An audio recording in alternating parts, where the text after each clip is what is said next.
चलिए शुरू करते बाबू।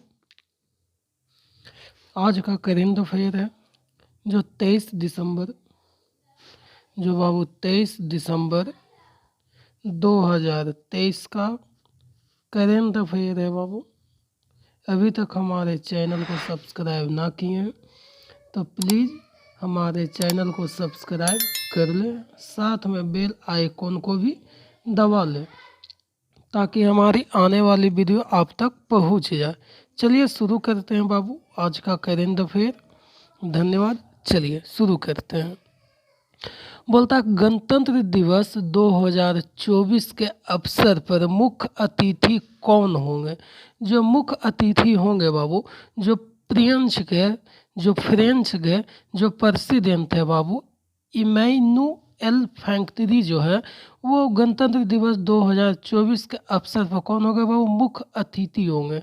ठीक है, चलिए 2 नंबर में आते हैं बाबू। बोलता हाल ही में मेड फॉर इंडिया कृत्रिम एआई का अनावरण हुआ। जो कौन किया था बाबू, जो किए थे भविष्य अग्रवाल ने किए थे। कौन किए थे बाबू, भविष्य अग्रवाल ने किए थे। अभी तक हमारे चैनल को सब्सक्राइब ना किए हैं तो प्लीज़ सब्सक्राइब कर साथ में बेल आइकॉन को भी दबा लें ताकि हमारे आने वाली वीडियो आपके चैनल पर पहुंच जाए। चलिए 3 नंबर में चलते हैं बाबू। बोलता है हाल ही में जारी IUCN रेड लिस्ट अपडेट में जल की कितनी प्रतिशत मछलियाँ शामिल हो रही है। जो जल में जो प्रतिशत जो शामिल हो रही है बाबू, मछलियाँ शामिल हो रही है 25% जो मछलियाँ हैं वो जारी हो रही है। किनके अनुसार बाबू, तो IUCN के अनुसार रेड लिस्ट में 25% मछलियाँ शामिल हो रही है। ठीक है, बोलता है राष्ट्रीय गणित दिवस कब मनाया जाता है। राष्ट्रीय गणित दिवस बाबू जो मनाया जाता है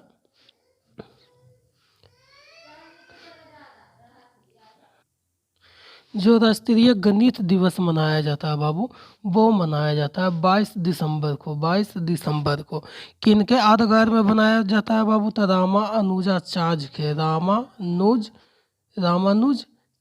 के आचार्य के यादगार में ये 22 दिसंबर को राष्ट्रीय गणित दिवस के रूप में मनाया जाता है। चलिए आते हैं बाबू 5 नंबर में। बोलता है हाल ही में किसको प्रतिष्ठित अंतर्राष्ट्रीय डॉक्टरेट की डिग्री प्राप्त हुई। जो डॉक्टर की जो डिग्री प्राप्त हुई थी बाबू, प्रतिष्ठित जो हुआ था अंतर्राष्ट्रीय, वो हुआ था डॉक्टर मोहन लाल को। किसको हुआ था बाबू प्राप्त, डॉक्टर मोहन लाल को अंतर्राष्ट्रीय डॉक्टरेट की डिग्री प्राप्त हुई थी। चलिए खेलो इंडिया यूथ गेम्स 2024 का आयोजन किस राज्य में होगा। किस राज्य नहीं, किस देश में होना चाहिए। तो किस देश में होगा बाबू, तो टेम्पलेट के देश में होगा। कौन देश में होगा बाबू, तो टेम्पलेट में होगा बाबू। सॉरी, किस राज्य में होगा बाबू, तो टेम्पलेट राज्य में होगा। चलिए आगे देखते हैं। बोलता हाल ही में किस भारतीय स्टार क्रिकेटर को अर्जुन अवार्ड 2023 से सम्मानित किया गया। जो क्रिकेटर थे बाबू मोहम्मद शमी को अर्जुन अवार्ड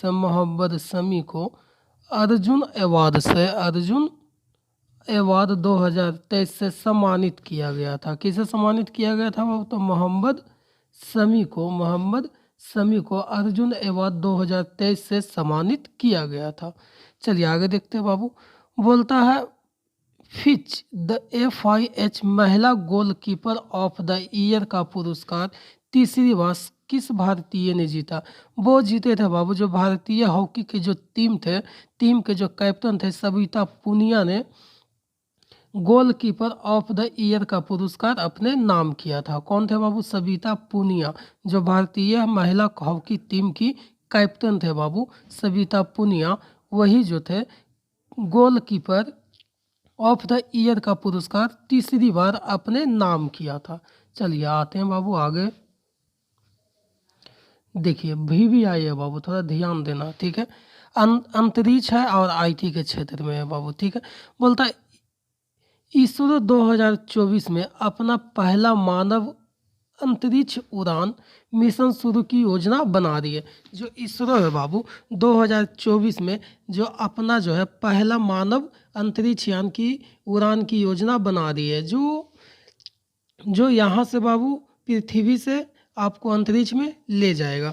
तो भारत का पहला मानव अंतरिक्ष मिशन जो है बाबू गगनयान वो 2024 में लॉन्च किया जाएगा। कब लॉन्च किया जाएगा बाबू? गगनयान कब लॉन्च किया जाएगा? गगनयान कब लॉन्च किया जाएगा? तो 2024 में लॉन्च किया जाएगा। ठीक है, इसके पहले हो सकता है कि 2023 में चौथी तिमाही में एक मानव रहित जीवन मिशन और 2024 की दूसरी तिमाही में दूसरा मानव रहित जीव मिशन लॉन्च किया जाएगा। ठीक है, चलिए, जीवन मिशन एक ह्यूमनॉइड को पेलोड के रूप में ले जाया जाएगा बाबू, जो मानव रहित लॉन्च वाहन, कक्षीय मॉडल, प्रणोदन प्रणाली, मिशन प्रबंधन, संचार प्रणाली और पुनः प्राप्ति संचालन के प्रदर्शन को मान करेगा। तो ये मेनली रूप से है बाबू इसरो 2024 ने पहला मानव अंतरिक्ष यान मिशन शुरू करने की योजना बना रही है। तो उस जो ले जाएगा बाबू उस अंतरिक्ष का जो नाम था बाबू, अंतरिक्ष मिशन का जो नाम था बाबू गगनयान, जो 2024 में लॉन्च करेगा। चलिए आगे देखते हैं। बोलता है भारत न्याय संहिता ने लीचिंग के लिए मॉब लीचिंग के लिए मृत्यु दंड का प्रस्ताव रखा। जितने भी मॉब लीचिंग हो रहा है, मॉब लीचिंग मतलब 20 को मिलकर एगो के मार देना। ठीक है, मॉब लीचिंग का मतलब होता है 20 को मिलकर मारते मारते मार ही देना। ठीक है, तो वो जो है बाबू भारतीय न्याय द्वितीय संहिता 2023 को भारतीय दंड संहिता 1860 की जगह मॉब लीचिंग के लिए मृत्यु दंड लागू होगा। ठीक है, 1860 की जगह जो है मॉब लीचिंग के लिए मृत्यु दंड लागू होगा। अब मिल के जो मारा जाएगा, जैसे कि 20 को मिल गया बाबू, जैसे चोरी में कोई पकड़ा गया, ठीक है, तो चोरी में पकड़ाता है बाबू, तो एक वो तो मारता नहीं है ना, वहाँ पर हर एक कोई हाथ साफ कर लेता है। तो उसी में यदि मर जाता है ना, तो उसमें मृत्यु दंड जो है भारत सरकार के द्वारा मृत्यु दंड दिया जा सकता है। ठीक है, अब इस मृत्यु दंड में बाबू जैसे कि जितने भी अभी व्यक्ति की जो स्वतंत्रता को संरक्षित करने के लिए जो जैसे हो गया देशद्रोह हो गया, वो देशद्रोह में भी जो शब्द था ट्राइजन, उस शब्द को हटा दिया गया, इसे राजद्रोह ट्राइजन के स्थान पर बदल दिया गया। जैसे कि देशद्रोह भी मृत्युदंड में आ जाता था, तो उसको बदल कर राजद्रोह ट्राइजन के स्थान पर बदल दिया गया। इसमें जो कानून है बाबू 318 358 धाराएं शामिल है, जिनमें 21 नए अपराध, कठोर दंड और शास्त्रीय सेवा दंड के प्रभाव भी शामिल किए गए। 358 में से नए 21 के शामिल किया गया था। चलिए आगे देखते हैं। बोलता बेंगलुरु टीटू को विश्व स्तर पर शीर्ष सुंदर हवाई अड्डे के रूप में मान्यता मिला है बाबू। समझिए, बेंगलुरु के जो एयरपोर्ट है बाबू कैंपेगोड़ा, जो अंतर्राष्ट्रीय हवाई अड्डा है, जो टर्मिनल नंबर 2 है, उसको विश्व स्तर पर सबसे सुंदर हवाई अड्डे के रूप में मान्यता मिला है बाबू। ठीक है, मान्यता मिला है। चलिए आगे देखते हैं। बोलता भारत अंटार्कटिका में मैथिली दूर अनुसंधान स्टेशन को चालू करने की योजना बना रही है। देखिए, सरकार जो है पूर्वी अंटार्कटिका में एक नया अनुसंधान केंद्र मैथिली 2 स्थापित करने की योजना बना रही है। इस परियोजना का जो उद्देश्य है बाबू ध्रुवीय क्षेत्र में भारत के वैज्ञानिक अनुसंधान उद्यमों को आगे बढ़ाते हुए अंटार्कटिका के पर्यावरण पथ का अनुसरण करना है। ठीक है, इस चरणबद्ध में जैसे कि डिजाइन हो गया बाबू, टेंडरिंग हो गया, परिवहन हो गया और निर्माण शामिल है। स्टेशन को जो तैयारी करने की जो है बाबू वो जनवरी 2029 तक चालू होने की उम्मीद है। अभी बंद भी नहीं रहा, फिर भी जनवरी 2029 तक चालू होने की उम्मीद है। चलिए आगे देखते हैं। बोलता है किस विश्वविद्यालय को समग्र विजेता विश्वविद्यालय के रूप में मौलाना अबुल कलाम आज़ाद को ट्रॉफी से सम्मानित किया गया।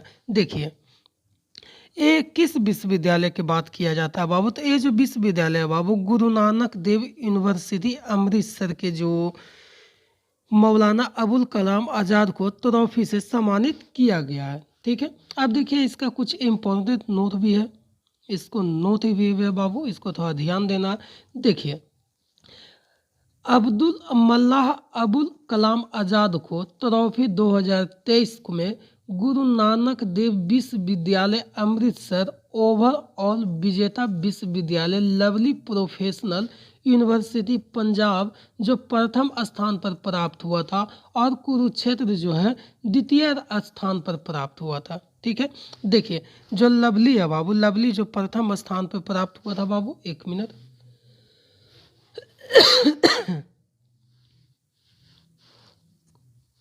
रुक जाइए। जो लवली था बाबू, ये लवली था, ये पंजाब को प्रथम स्थान प्राप्त हुआ था बाबू। किसको कौन स्थान प्राप्त हुआ था बाबू? तो प्रथम स्थान प्राप्त हुआ था। कुरुक्षेत्र कौन स्थान प्राप्त हुआ था बाबू? कुरुक्षेत्र कौन पर स्थान प्राप्त हुआ था बाबू? तो द्वितीय स्थान प्राप्त हुआ था बाबू, इसको लिख देते हैं सेकेंड स्थान प्राप्त हुआ था बाबू। जबकि किस विद्यालय को समग्र विजेता से सम्मानित किया गया था बाबू? तो गुरु नानक देव यूनिवर्सिटी को माका ट्रॉफी से, मौलाना अबुल कलाम आजाद ट्रॉफी से सम्मानित किया गया था। चलिए आगे देखते हैं बाबू। बोलता मणिपुर के स्वास्थ्य मंत्री ने निमोनिया से निपटने हेतु सांस अभियान 2023-24 जो है बाबू शुरुआत किया था। जो मणिपुर में राज्य के जो स्वास्थ्य और परिवार कल्याण मंत्री जो है डॉक्टर सपम रंजन ने इम्फाल में निमोनिया को सफलतापूर्वक बेअसर करने हेतु सांस अभियान 2023-24 की शुरुआत की थी। जो इम्फाल में JNIMS में राज्य जो है नवजात संसाधन केंद्र का भी उद्घाटन किया था। ठीक है। चलिए आगे देखते हैं बाबू। बोलता मंत्री प्रहलाद जोशी ने भारत का राष्ट्रीय भू विज्ञान डेटा रिपोजिटरी पोर्टल के जो है बाबू लॉन्च किया था। जो खान मंत्री है बाबू, जो राष्ट्रीय भूमि विज्ञान डेटा जो रिपोजिटरी पोर्टल जो है वही का किया था बाबू, खान मंत्री प्रहलाद जोशी ने वो लॉन्च किया था। देखिए जो नेशनल ज्योग्राफिकल जो है बाबू, जो डाटा रिपोजिटरी है वो पूरे देश में एक व्यापक ऑनलाइन प्लेटफार्म है, एक व्यापक ऑनलाइन प्लेटफार्म है। पूरे देश में भू स्थानिक जितनी भी डाटा है उसको क्या करेगा बाबू? होस्ट करेगा। क्या करेगा बाबू? होस्ट करेगा। इस पोर्टल को लॉन्च करने में भारत को अमेरिका, ऑस्ट्रेलिया, कनाडा जैसे देशों की श्रेणी में रखता है, जो खनिज खनन आतरा में क्या है बाबू? उन्नत है। चलिए आगे देखते हैं। फिर वही चीज आ गया बाबू। बोलता है दलाई लामा ने बोध गया में पहले इंटरनेशनल संघ फोरम का उद्घाटन किया। देखिए जो हमारे भारत देश में बिहार राज्य के गया जिले में जब दलाई लामा 3 दिवसीय अंतर्राष्ट्रीय संघ फोरम 2023 का क्या किया था बाबू? उद्घाटन किए थे। जहां गौतम बुद्ध को पवित्र स्थान, जहां गौतम बुद्ध को ज्ञान प्राप्त हुआ था। ठीक है। इस संघ में 2000 से अधिक सदस्यों, थाईलैंड हो गया बाबू, म्यांमार हो गया बाबू, बांग्लादेश हो गया, कंबोडिया हो गया, लाओस हो गया, श्रीलंका हो गया, तिब्बत हो गया, भूटान हो गया, नेपाल हो गया, वियतनाम हो गया, ताइवान हो गया, जापान हो गया, कोरिया हो गया। 33 देश के मेहमानों को क्या किया था बाबू? आमंत्रित किया था उस उद्घाटन में। चलिए आगे देखते हैं बाबू। बोलता NTPC कांति को प्रतिष्ठित फिक्की जल पुरस्कार 2023 प्राप्त हुआ था बाबू। जो फिक्की जल पुरस्कार प्राप्त हुआ था बाबू, फिक्की जल जो पुरस्कार प्राप्त हुआ था 2023 वो NTPC को प्राप्त हुआ था। NTPC को प्राप्त हुआ था। वो 11वें संस्करण से सम्मानित किया गया था। चलिए आगे देखते हैं बाबू। बोलता पूर्व पंजाब कैडर IAS अधिकारी डॉक्टर क्षेत्रपाल को भूटान के शीर्ष सम्मानित किया गया। देखिए WHO के द्वारा दक्षिण पूर्व एशिया क्षेत्रीय निदेशक जो डॉक्टर पूमम क्षेत्रपाल सिंह को देश के प्रति उनके विशिष्ट सेवाओं के हेतु भूटान के जो बहुत बड़ी national order of merit gold medalist से कहा किया था बाबू? सम्मानित किया गया है। ये 1975 बैच के पंजाब कैडर के ये रिटायर हो चुके आईएएस अधिकारी थे, आईएएस अधिकारी थे। चलिए आगे देखते हैं बाबू। चलिए, अभी तक हमारे चैनल को सब्सक्राइब ना किया बाबू तो टुडे करेंट अफेयर 24x7 को सब्सक्राइब कर ले, ताकि हमारी आने वाली वीडियो आप तक पहुँच जाए।